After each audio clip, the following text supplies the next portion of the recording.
Assalamualaikum warahmatullahi wabarakatuh. Kami dari kelompok 3 akan mempresentasikan hasil kelompok kami dengan materi cara mempersiapkan dan menyajikan analisis kasus.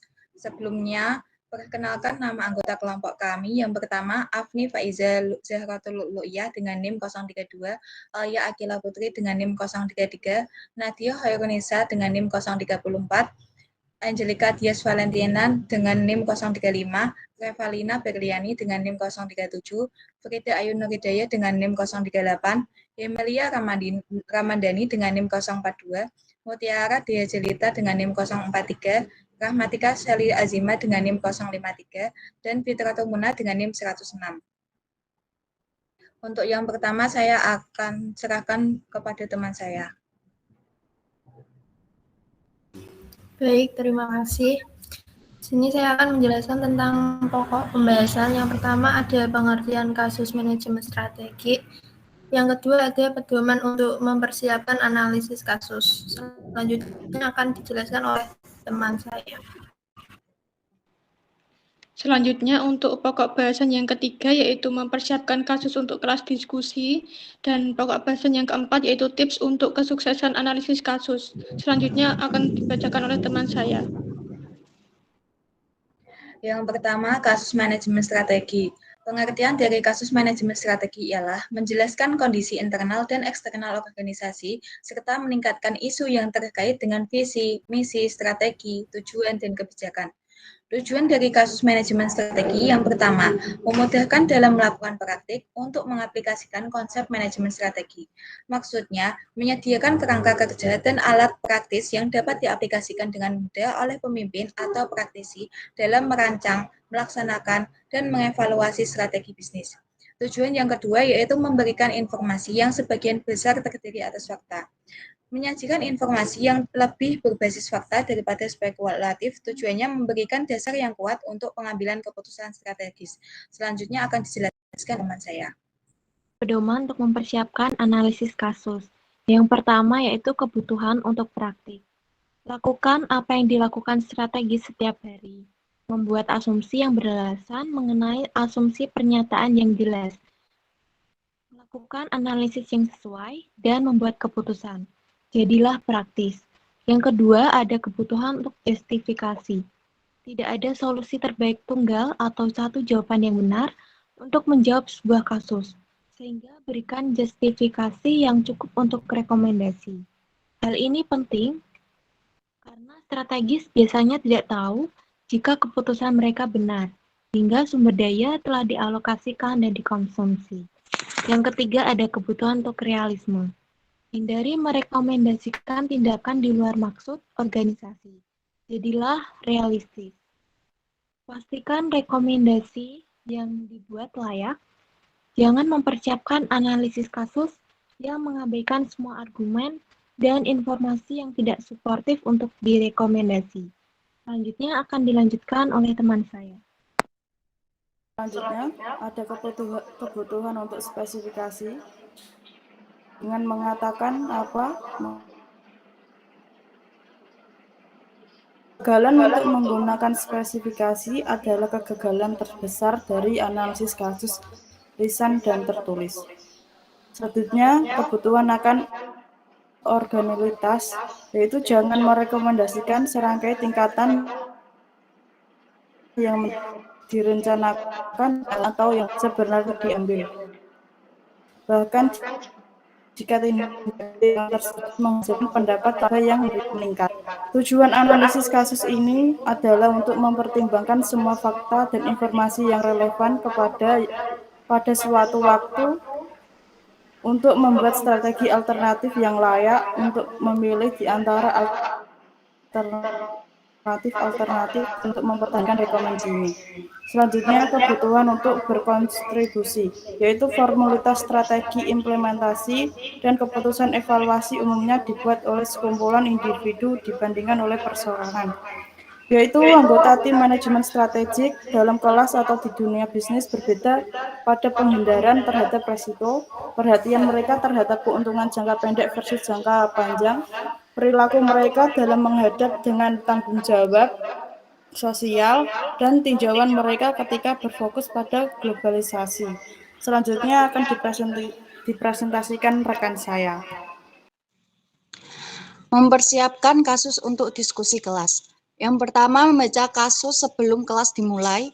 Yang kedua, membaca catatan terkait SWOT. Yang ketiga, melakukan analisis yang sesuai. Yang terakhir memberikan opini dengan penuh persiapan. Selanjutnya akan dipresentasikan oleh teman saya. Selanjutnya, mempersiapkan analisis kasus tertulis. Yang pertama, hindari menggunakan jargon, kata-kata yang berlebihan dan tidak jelas, akronim, abreviasi, dan cercaan tentang etnis atau ras. Yang kedua, gunakan paragraf dan kalimat yang pendek dan kata-kata serta frasa yang sederhana.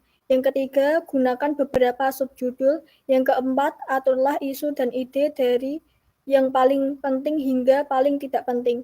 Yang kelima, aturlah rekomendasi dari yang paling tidak kontroversial hingga paling kontroversial. Yang keenam, gunakan kalimat aktif dan bukan kalimat pasif untuk semua kata kerja. Yang terakhir, gunakan banyak contoh untuk menambah spesifikasi dan kejelasan. Selanjutnya akan disampaikan oleh rekan saya. Selanjutnya, kesimpulan eksekutif. Aspek-aspek tertentu dalam proses manajemen strategik yaitu untuk mengidentifikasi dan mengevaluasi visi, misi, tujuan, dan strategi organisasi, untuk mengajukan dan mempertahankan rekomendasi khusus untuk perusahaan, untuk mengembangkan analisis industri dengan menjelaskan pesaing, produk, teknik, penjualan, dan kondisi pasar dalam industri tertentu. Selanjutnya, analisis komprehensif tertulis. Ketika mempersiapkan analisis kasus tertulis, gambarkan diri sebagai konsultan yang telah diminta oleh perusahaan untuk melakukan studi lingkungan internal dan eksternal, serta untuk membuat rekomendasi spesifik bagi masa depan perusahaannya. Selanjutnya akan dijelaskan oleh rekan saya.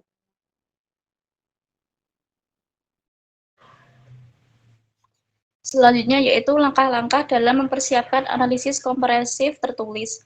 Langkah pertama, mengidentifikasi visi, misi, tujuan, dan strategi perusahaan yang sudah ada. Yang kedua, mengembangkan pernyataan visi dan misi untuk organisasi. Yang ketiga, mengidentifikasi kesempatan dan ancaman eksternal organisasi. Yang keempat, membangun competitive profile matrix atau CPM. Yang kelima, membangun matriks external factor evaluation atau EV. Yang keenam, mengidentifikasi kekuatan dan kelemahan internal organisasi. Yang ketujuh, membangun matriks internal factor evaluation atau IVE. Yang kedelapan, mempersiapkan matriks strengths, weakness, opportunities, threats atau SWOT. Matriks strategi position and action evaluation atau SPATch. Matriks Boston Consulting Group atau BCG. Matriks internal eksternal atau IE. Matriks Grand Strategi, dan matriks Quantitative Strategi Planning atau QSPM. Jika dibutuhkan, berikan keuntungan dan kerugian strategi alternatif. Yang kesembilan, rekomendasikan strategi khusus dan tujuan jangka panjang. Tunjukkan seberapa banyak biaya rekomendasi Anda. Secara jelas, berikan item pada biaya ini untuk setiap tahun yang terproyeksi. Bandingkan rekomendasi Anda dengan strategi aktual yang direncanakan oleh perusahaan. Yang ke-10, rincilah bagaimana rekomendasi Anda dapat diimplementasikan dan apa hasil yang dapat Anda harapkan. Persiapkan rasio yang diprediksi dan laporan keuangan terproyeksi. Sajikan agenda atau jadwal untuk tindakan yang dilakukan. Yang ke-11, rekomendasikan tujuan tahunan, spesifikasi, dan kebijakan. Yang ke-12, rekomendasikan prosedur dan tujuan dan evaluasi strategi. Selanjutnya akan dilanjutkan oleh rekan saya. Selanjutnya ada membuat presentasi lisan. Presentasi lisan biasanya dinilai atas dua bagian, yaitu isi dan penyampaian. Pedoman-pedoman yang dapat membantu membuat presentasi lisannya efektif, yaitu yang pertama, ada mengelola presentasi. Mengelola presentasi, mulailah presentasi Anda dengan memperkenalkan diri. Yang kedua, ada mengontrol suara. Tingkat bicara yang efektif berjangka antara 100 hingga 125 kata per menit. Yang ketiga, ada mengatur bahasa tubuh. Pastikan jangan menepuk lengan Anda, bersandar pada podium, meletakkan tangan di saku, atau meletakkan tangan di belakang Anda. Yang keempat, ada bicara dengan catatan. Praktikkan presentasi menggunakan catatan. Yang kelima, ada mengonstruksi bantuan visual. Bantuan visual Anda terjangkau bagi individu yang ada di belakang ruangan. Yang keenam, ada menjawab pertanyaan. Waktu terbaik untuk mendapatkan pertanyaan adalah pada akhir presentasi. Tips untuk kesuksesan analisis kasus. Yang pertama, ada tips isi, yaitu terkait khususnya dengan isi analisis kasus. Yang kedua, ada tips proses, yaitu terkait dengan proses yang dilalui. Selanjutnya, saya kembalikan ke moderator.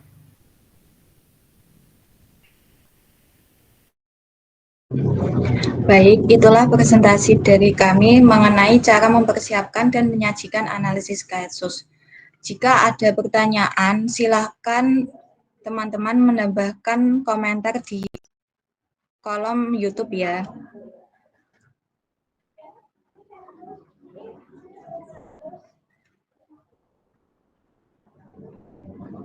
Sekian presentasi dari kami. Mohon maaf jika terdapat kesalahan dalam penyampaian maupun dalam perkataan.